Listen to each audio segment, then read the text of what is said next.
Police removed personal items from Idaho murder crime scene. Fox News' Alexis McAdams reports on Moscow police removing personal belongings of the 4 University of Idaho students from the crime scene while families grapple with a lack of answers nearly 1 month after the murders.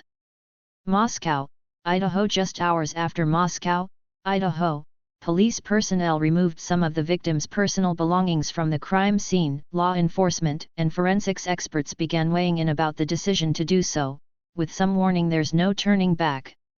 I worked as a death investigator for a long time.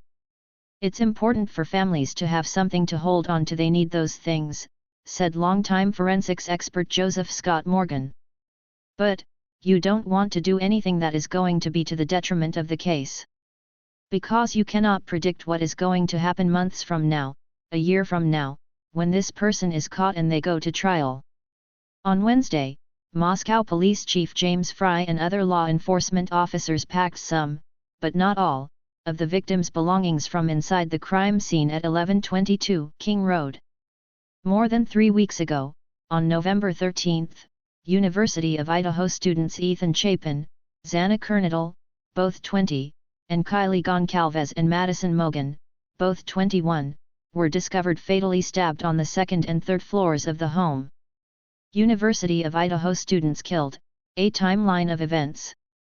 The belongings of the victims of the University of Idaho quadruple homicide are removed from the house in Moscow, Idaho, Wednesday, December 7, 2022. The belongings of the victims of the University of Idaho quadruple homicide are removed from the house in Moscow, Idaho, Wednesday, December 7, 2022. Derek Shook for Fox News Digital.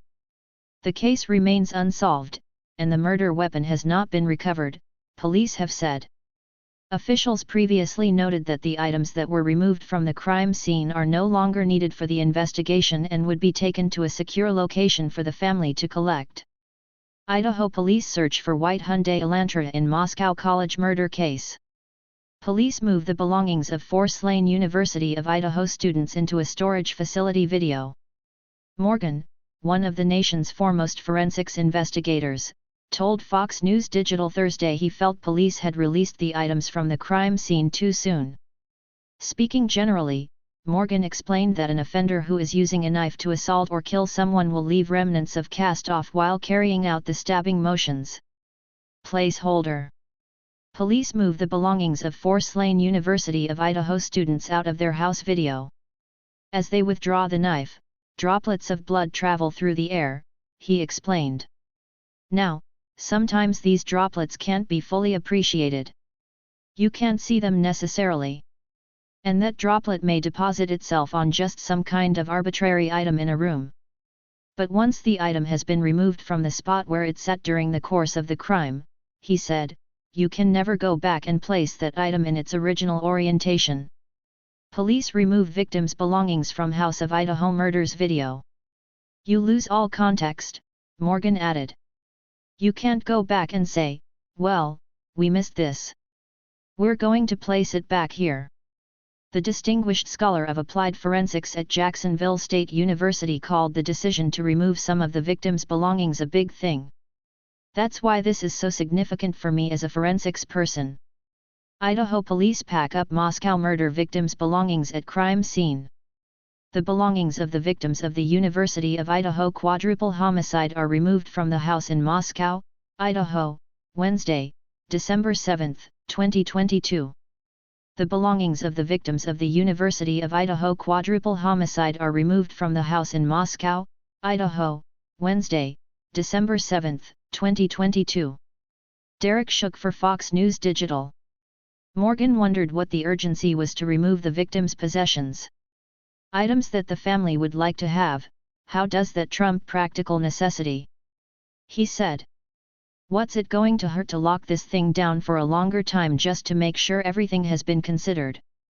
Inside the Idaho State Police Crime Lab processing evidence in the Moscow quadruple murder video.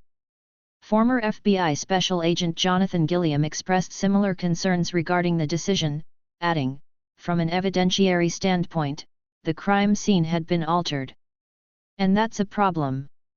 Crime scenes hold on to evidence, he explained. And sometimes you don't realize in a case like that until you find a subject. Now, that crime scene has been tainted because they have removed things. And it was tainted already because people had been in there and quite possibly removed things because they didn't want to get in trouble. Moscow, Idaho Chief of Police Jim Fry on police boxing up the belongings of murder victims. Moscow, Idaho, Chief of Police Jim Fry on police boxing up the belongings of murder victims video. Gilliam, also a former U.S. Navy SEAL, noted that a case does not just involve investigations. It also involves prosecution. If you have a crime that has not been solved, and you have a crime scene that was filled with evidence and was also altered by other people, I would think you would want to keep that crime scene as long as possible, he said. Because when you do find a subject, there may be a reason why you have to go back and look for something else. Removing items from a crime scene typically signals the end of the process, said John Jay College of Criminal Justice professor Joseph Giacalone. The belongings of the victims of the University of Idaho quadruple homicide are removed from the house in Moscow, Idaho, Wednesday, December 7, 2022. The belongings of the victims of the University of Idaho quadruple homicide are removed from the house in Moscow, Idaho, Wednesday, December 7, 2022. Derek Shook for Fox News Digital. If they're removing personal items now and all that other kind of stuff, they're done processing the scene, he told Fox News Digital. They've gotten whatever they think they could have gotten, and they'll just wait for test results back on a variety of things because, at this point, there's no going back.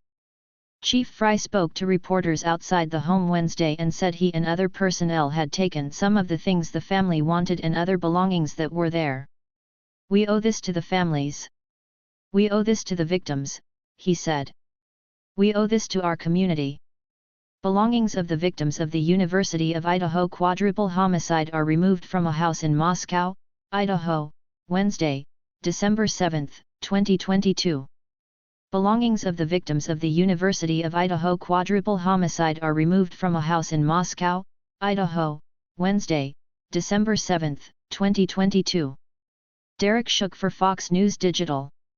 Chapin, Goncalves, Kernodle, and Mogan were discovered fatally stabbed inside the three-story home at 1122 King Street just before noon November 13. The home is located just 1 block from the University of Idaho campus and near some fraternity houses. Ethan Chapin, 20, Xana Kernodle, 20, Madison Mogan, 21, and Kylie Goncalves, 21, along with the women's 2 other roommates in Kylie Goncalves' final Instagram post, shared the day before the slayings.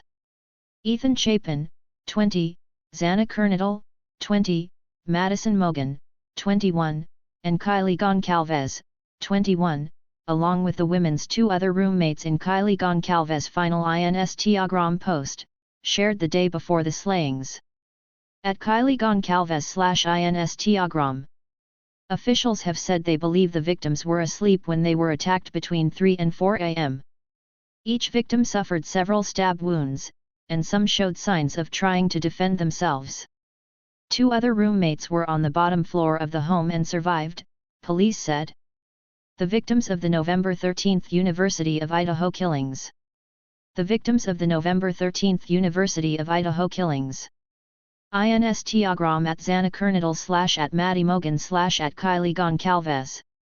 The Moscow Police Department is urging the public to submit any images or information that they think could be important or useful to their investigation. They can do so by calling 208-883-7180, submitting tips through tipline at ci.moscow.id.us and sending digital media here. Authorities have also created a dedicated web page related to the King Road attack.